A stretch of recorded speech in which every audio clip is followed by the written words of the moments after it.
E aí, gente, tudo bem? Você já percebeu que em algumas Bíblias existe uma folha em branco, sem nada? Uma folha em branco entre o Antigo Testamento e o Novo Testamento? Já percebeu isso? Olha só, será que é algum erro dos editores, né? Será que deu erro lá na máquina de impressão e não imprimiu uma folha com os escritos bíblicos? Vamos ver?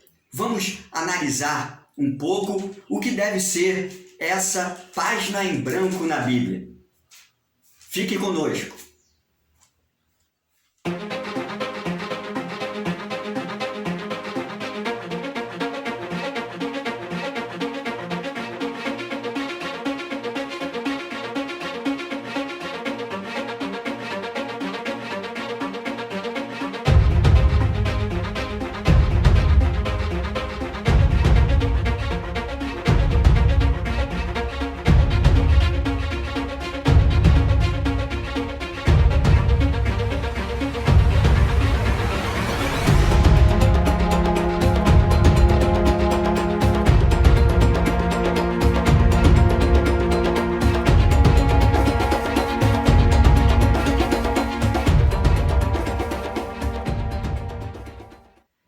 Pode parecer até estranho, mas em algumas Bíblias existe uma folha em branco entre o Novo e o Antigo Testamento.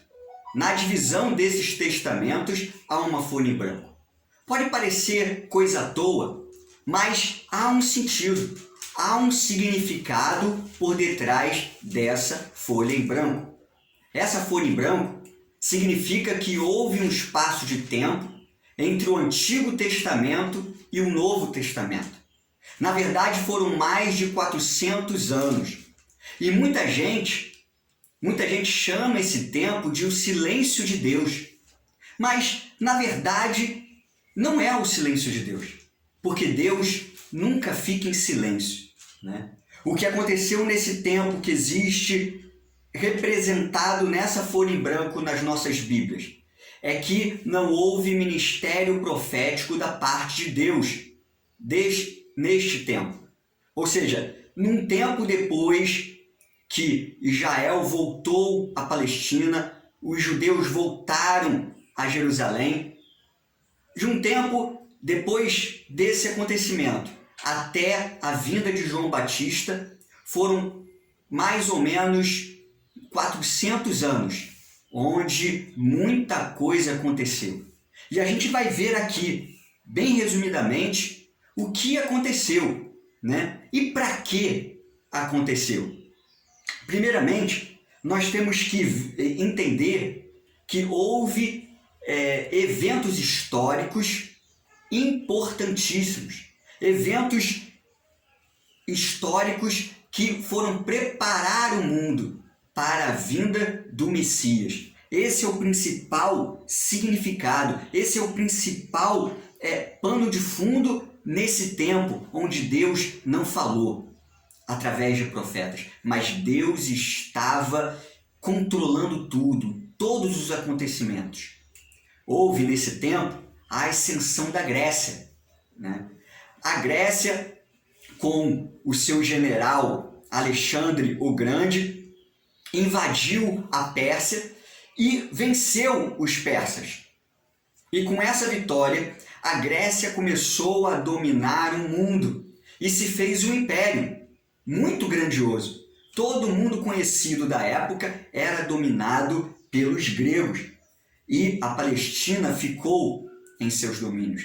Os judeus ficaram no domínio dos gregos nesse tempo. É até interessante porque a situação dos judeus naquele tempo, né, era peculiar, porque eles tinham ido, né, anos antes, eles tinham ido, né, para a Pérsia, né, e depois do rei Ciro ter dado a liberdade a eles, Daram a permissão a eles de voltar à sua terra, voltar a Jerusalém, voltar à Palestina, muitos deles não quiseram voltar. Muitos dos judeus não quiseram voltar à Palestina. Muitos ficaram lá na Pérsia, né, no reino persa. Outros foram para o Egito, né, e os judeus ficaram espalhados pelo mundo. Pelos judeus estarem espalhados pelo mundo, ficou esquecida a língua judaica. Os judeus não lembravam mais da língua judaica. Já estava ficando em desuso nesse tempo entre o Antigo Testamento e o Novo Testamento, que é até chamado período intertestamentário. E, por isso, havia uma dificuldade muito grande dos judeus que nasciam nesse tempo de conhecer as Escrituras Sagradas, porque as Escrituras Sagradas estavam em judaico, estavam em aramaico, línguas que eles não conheciam mais, que eles não usavam mais. E, nesse tempo, lá em Alexandria, uma cidade que Alexandre o Grande fundou no Egito, mais ou menos 70 pessoas, 70 eruditos se juntaram e criaram a versão das Escrituras Sagradas para o grego. Traduziram as Escrituras Sagradas para o grego. E essa versão ficou conhecida como Septuaginta, por causa desses 70 eruditos. E Alexandre o Grande morreu. A partir da morte de Alexandre o Grande, nós vemos, então, nesse tempo, no período intertestamentário, uma mudança. Alexandre não deixou descendentes, herdeiros, então os 4 generais, eles dividiram a terra. O Império Grego foi dividido em 4 partes pelos seus generais. Surgiram em 2 dessas partes os impérios Seleucida e o Império Ptolemaico. Esses impérios constantemente estavam em disputa, e a Palestina, onde ficava Israel, onde ficava Jerusalém, estava entre esses 2 impérios. Então, a região da Palestina, a região de Jerusalém era muito importante. E houve anos desse período que Jerusalém estava governada pelos ptolomaicos. Outros anos estavam governadas pelos seleucidas. E quando havia o governo ptolomaico, os judeus tinham certa liberdade no governo ptolomaico. Já no governo seleucida, já o governo seleucida, eles impunham maior rigidez aos judeus. Eles não queriam deixar os judeus com liberdade praticar a sua religião. E eles queriam incutir o helenismo, que era o estilo de vida grego.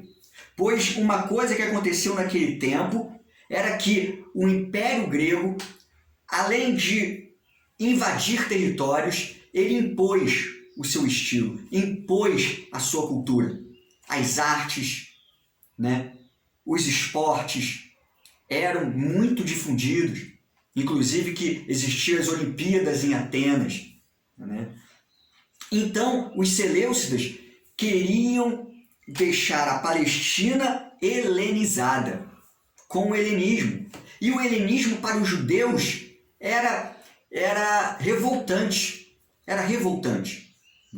E foi num reino seleucida, com o rei Antíoco IV Epifânio, que foi o ápice dessa revolta, desse descontentamento dos judeus com o helenismo. Pois o rei Antíoco IV, ele colocou uma estátua de Zeus no templo de Jerusalém. E a estátua de Zeus, incrivelmente, era um homem nu. Isso deixou os judeus revoltados. E Matatias, o sacerdote da época, com seus filhos, começaram uma revolta. E essa revolta foi chamada a Revolta dos Macabeus. Eles destruíram altares pagãos, eles mataram seus irmãos judeus que eram a favor do helenismo, que tinham uma cultura mais helenizada, uma cultura mais grega, né? E assim, um dos filhos de Matatias, Judas Macabeu, começou a liderar essa revolução, a liderar essa revolta. E uns anos mais tarde, o neto de Matatias, João Hircano, libertou a Israel, conseguiu a independência de Israel. Olha quanta coisa estava acontecendo nesse tempo, dessa folhinha branca, que é o período intertestamentário, né? Acabou também nesse tempo que Roma, um dia, o exército romano da cidade de Roma, invadiu e derrotou a Grécia no ano 86 a.C. E em 63 a.C., 20 anos depois dessa vitória romana na Grécia, a Palestina, onde estava Jerusalém, foi invadida. E a partir daí, os judeus ficaram no domínio de Roma. E o interessante nisso tudo é que Roma, a partir de agora, tem o domínio do mundo todo. E Roma decide, né, continuar com a cultura grega, o helenismo, mas dá liberdade para os outros povos continuarem sua religião. E assim, Roma restaura uma paz ao jeito dela, né? Restaura a lei e restaura a ordem ao mundo conhecido da época, o que nós chamamos de Pax Romana, né? E assim o mundo está sendo preparado, sabe para quê? Para a vinda do Messias. Lá em Gálatas fala sobre a plenitude dos tempos, né? E essa plenitude dos tempos era tudo encaixado para que o Messias, o Senhor Jesus, viesse ao mundo, né, pregar a boa nova da salvação. Porque com o helenismo, uma cultura se estabeleceu em todo o mundo conhecido, né? Com a língua grega, né, a língua grega foi predominante e assim era mais fácil a comunicação. Os romanos criaram as estradas, né, para interligarem melhor as cidades, estradas mais seguras, né, estradas policiadas, né? E assim, nesse tempo, no período intertestamentário, foi o período de preparação para a chegada de Jesus. Esse período é muito importante, né? Porque além disso tudo, dessa mudança política, geográfica, comportamental, houve nesse tempo escritos muito importantes, obras de ficção, né? Obras de ficção, onde judeus eram encorajados, né, a ficarem firmes nas perseguições, nas lutas contra o Império Seleucida, né? Houve também escritos históricos, como o livro de 1 Macabeus. O livro de 1 Macabeus é muito interessante e tem um valor histórico importantíssimo, porque vai trazer à tona esse período de Alexandre o Grande, o período de dominação do Império Ptolomaico, o período de dominação do Império Seleucida, a revolta dos Macabeus, né? E a gente vai aprender muito. Inclusive, no livro de Macabeus, vemos o surgimento, o embrião do surgimento dos grupos religiosos da época de Jesus, os fariseus, os saduceus e os zelotes. Olha que interessante, olha que uma folha branca em nossa Bíblia tem muito a ensinar. Você já percebeu isso? E outra coisa que a gente pode aprender com o período intertestamentário. Foram 400 anos, mais ou menos, um pouco mais, né, que Deus preparou o mundo para a chegada do Messias. Deus não estava em silêncio. Deus nunca fica em silêncio, né? Em Isaías, Isaías, capítulo 64, versículo 4, a Bíblia nos diz o seguinte: porque desde a antiguidade não se ouviu, nem com ouvidos se percebeu, nem com os olhos se viu Deus além de ti, que trabalha para aquele que nele espera. Deus está sempre trabalhando. Mesmo que nós pensamos que ele está calado, mesmo que pareça que ele está em silêncio. E essa folha branca da Bíblia nos ensina muitíssimo com o trabalho de Deus, com o controle de Deus na humanidade. Beleza? Se você gostou desse vídeo, compartilhe. Compartilhe com os amigos, né? Não esqueça de dar o joinha, o seu like, é muito importante para nós. Comenta aí o que você achou desse vídeo, a sua dúvida. Nós vamos trazer aqui para explicar, para conversar melhor sobre cada dúvida que vocês tenham, né? E se você não é inscrito, se inscreva no canal, no nosso canal, para receber mais vídeos como esse, né? Vamos, se Deus quiser, continuar com o Teologando, analisando as questões bíblicas, analisando a teologia e, para sempre, crescer na graça e no conhecimento do Senhor Jesus.